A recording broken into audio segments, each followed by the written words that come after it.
Halo? Wan.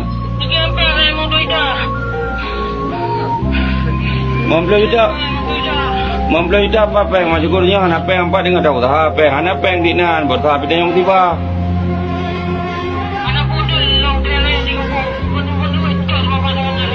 Yang keempat Pak dah minta man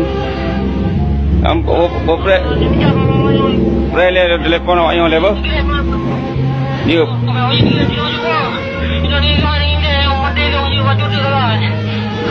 je pre pakai menan awak yang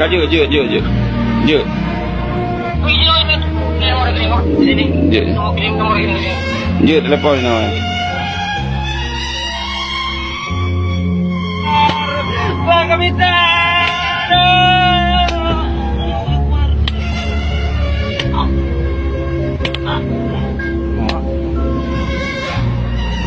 Terungkap ternyata ini alasan kenapa sih oknum-oknum pas Pampres dan TNI itu menangkap Imam Maskur, menganiayanya sampai membunuhnya teman-teman. Dan ini bukan kasus pertama kali, tapi kasus kejadian yang kedua kali di mana Imam Maskur itu pernah juga ditangkap dan diperas sebesar 13 juta rupiah. Tapi karena waktu itu udah ditebus oleh temennya, akhirnya dibebaskan.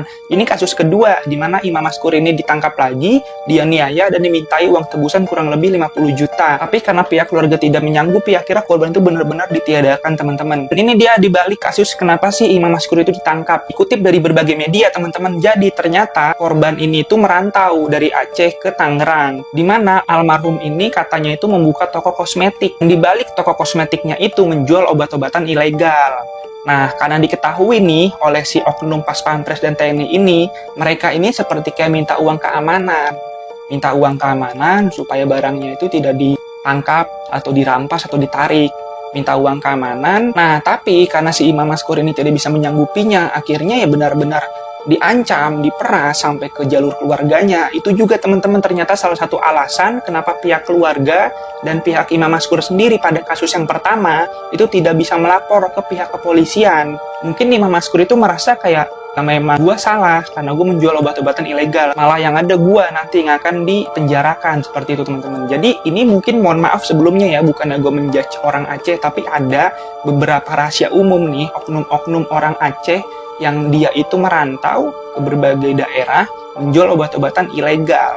Tapi ada juga kok orang Aceh yang merantau itu buka apotik resmi, menjual obat-obatan resmi. Contohnya di dekat rumah gua di Tangerang tuh ada orang Aceh, dia membuka apotik resmi, udah terdaftar juga. Tapi ada juga sebagian, dan ini nih beberapa kutipan berita-berita yang menyatakan bahwa memang banyak orang-orang yang menjual obat-obatan ilegal. Nah, itu dari berbagai kutipan media teman-teman ya. Menurut kalian gimana sih soal kasus ini?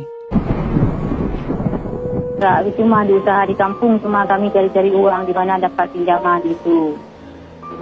Nah, habis itu jam 9.42 saya telepon anak saya mau tanya ke mana kondisi dia. Yang jawab si pelaku. Terus? Nah, dia bilang gini, cepat-cepat kirim duit kalau ibu sayang anak. Saya bilang saya kirim duit, tapi anak saya jangan dipukul lagi. Saya usahakan cari duit. Sebab ini malam nggak ada duit, kami orang miskin, jangankan 50 juta, 1.000 pun nggak ada. Saya bilang kayak itu. Habis itu dia bilang lagi, kok nggak dikirim duit ini malam, anak ibu saya bunuh, saya buang ke sungai. Nggak tahu kami anak kami sudah tewas, cuma telepon nggak aktif lagi. Kami tahu anak kami sudah meninggal hari Rabu tanggal berapa? 23. Ibu kan terus ke Jakarta. Seminggu kejadian saya di sana.